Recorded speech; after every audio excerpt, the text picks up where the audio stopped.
বন্ধুরা, আপনারা তো আমের অনেক রেসিপি খেয়েছেন, কিন্তু ময়দা আর আম দিয়ে এই রেসিপিটা কি কখনো খেয়েছেন? পাকা আম ফুরিয়ে যাওয়ার আগে এই রেসিপিটা তো একবার বানিয়ে দেখাই যায়। তো কি এই রেসিপি, চলুন ভিডিওর মাধ্যমে দেখে নেওয়া যাক। নমস্কার বন্ধুরা, আবার নতুন ভিডিও নিয়ে আপনাদের সামনে হাজির হয়েছি। আমার চ্যানেলটা নতুন হয়ে থাকলে চ্যানেলটিকে সাবস্ক্রাইব করে আমার পাশে থাকবেন। চলুন আর কথা না বাড়িয়ে ভিডিওটা শুরু করা যাক। এখানে আমি একটা পাকা আম নিয়ে নিয়েছি। এবার আমটাকে কেটে নেব। আমটাকে ছোট ছোট টুকরে কেটে নিয়েছি। এখানে আমি একটা আম নিয়েছি, আপনারা চাইলে আমের পরিমাণটা বাড়িয়ে নিতে পারেন। এখানে একটা মিক্সচার জার নিয়ে নিয়েছি, আমগুলোকে দিয়ে দেব মিক্সচার জারের মধ্যে। খুব ভালোভাবে ব্লেন্ড করে নেব। ভালোভাবে ব্লেন্ড করে নিয়েছি। এখানে একটা পাত্র নিয়ে নিয়েছি। এখানে 300 গ্রাম পরিমাণ ময়দা আছে। ময়দাটাকে দিয়ে দিলাম। ওই বাটিরই মাপ করে হাফ বাটি দিয়ে দেব সুজি, মানে যতটা পরিমাণ ময়দা দেবো তার হাফ পরিমাণ সুজি দিয়ে দেব।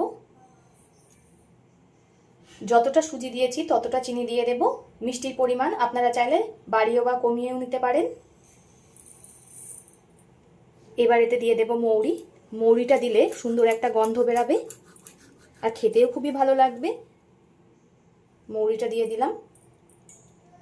দিয়ে দেব জোয়ান। জোয়ানটা একটু হাতে ডলে দেব। এই জোয়ানটা দিলে যাদের আটা ময়দা জিনিস খেলে গ্যাসের সমস্যা হয় তাদের কোনো সমস্যাই হবে না এটা খেলে। তাই জোয়ান দিয়ে দিলাম। দিয়ে দেব স্বাদ মতো লবণ। সব শুকনো উপকরণকে খুব ভালোভাবে মিশিয়ে নেব। খুব ভালোভাবে মেশানো হয়ে গেছে। এবার মিক্সচারে যে আমের পেস্টটা করে রেখেছিলাম সেটা পুরোটাই দিয়ে দেব।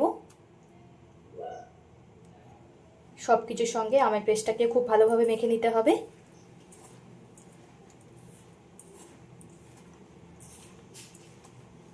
বন্ধুরা, এই পদ্ধতিতে একবার করে দেখবেন, দারুণ লাগবে খেতে। আমের একটা নতুন ধরনের রেসিপি। আর একবার যদি এই রেসিপিটা বানান, বারবার সবাই এইটাই বানানোর আবদার করবে। প্রথমে কিন্তু আমি জল দেব না, আমের এই পাল্পটা দিয়েই খুব ভালোভাবে মেখে নেব। আমার বন্ধুরা কে কোথা থেকে দেখছেন কমেন্ট করে জানাবেন। আপনারা এত সুন্দর সুন্দর কমেন্ট করেন, আমার পড়তে ভীষণই ভালো লাগে। এভাবে পাশে থেকে সাপোর্ট করার জন্য সকলকে অসংখ্য ধন্যবাদ। এবার অল্প করে জল দিয়ে দেব। একসঙ্গে কিন্তু বেশি জল দেওয়া যাবে না, বেশি জল দিলে পাতলা হয়ে যাবে। তাই অল্প অল্প জল দিয়ে সুন্দর একটা ব্যাটার তৈরি করতে হবে।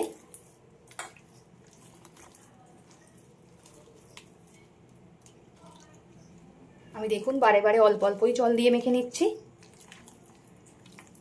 আপনারাও ঠিক এই পদ্ধতিতে করে দেখবেন, খেতে দারুণ হবে।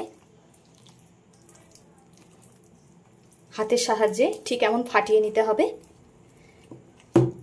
তাহলে সুন্দর ফুলকো ফুলকো হবে।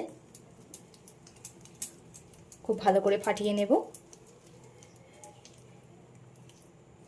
আমার খুব ভালোভাবে মাখা হয়ে গেছে। দেখুন ঠিক এমনই ব্যাটার তৈরি করতে হবে, খুব ঘনও না খুব পাতলাও না।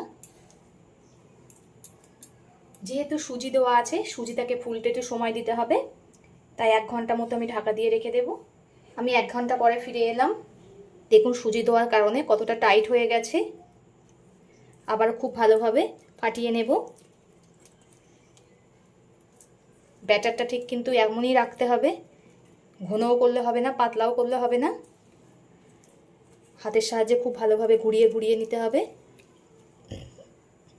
আবারও একটু ভালোভাবে মেখে নিয়েছি। এখানে আমি একটা কড়া বসিয়ে দিয়েছি গরম হতে। কড়াটা গরম হয়ে গেছে। এতে দিয়ে দেব সাদা তেল। তেলটা খুব ভালোভাবে গরম করে নিয়েছি। এই সময় গ্যাসের আঁচটা একদম লোয়ে রাখতে হবে। এবার ব্যাটার থেকে অল্প অল্প করে নিয়ে বড়ার আকারে দিয়ে দিতে হবে। অনেকে এটা বড়াও বলে, অনেকে ফুলিও বলে। এইভাবে সবগুলোকে তেলে ছেড়ে দেব। আমি সবগুলোই দিয়ে দিয়েছি। এবার গ্যাসটা জোরে দিতে হবে, দিয়ে ভালোভাবে ভেজে নিতে হবে পিছন পিঠটা। দেওয়ার সঙ্গে সঙ্গে কিন্তু উল্টানো যাবে না, তাহলে ভেঙে যাবে। 1 মিনিট মতো ওয়েট করে তারপরে উল্টাতে হবে। 1-1.5 মিনিট মতো রেখে দিয়েছিলাম। এবার উল্টিয়ে দেব। 2 সাইড খুব ভালোভাবে ভেজে নিতে হবে। বন্ধুরা, পাকা আম ফুরিয়ে যাওয়ার আগে এইভাবে একবার ট্রাই করবেন। আশা করি সকলেরই খুবই ভালো লাগবে। বাচ্চারা তো খুবই পছন্দ করে। আবার এই সাইডটা খুব ভালোভাবে ভেজে নেব। 2 সাইডই আমার খুব ভালোভাবে ভাজা হয়ে গেছে। এবার তুলে নেব। একে একে সবগুলোকে ভেজে নেব। আমি আমার মতো শেপ দিচ্ছি, আপনারা আপনাদের মতো শেপ দিয়ে নেবেন, আপনারা যেমন শেপে পছন্দ করেন। আমার সব ভাজা হয়ে গেছে, দেখুন কতটা সুন্দর হয়েছে।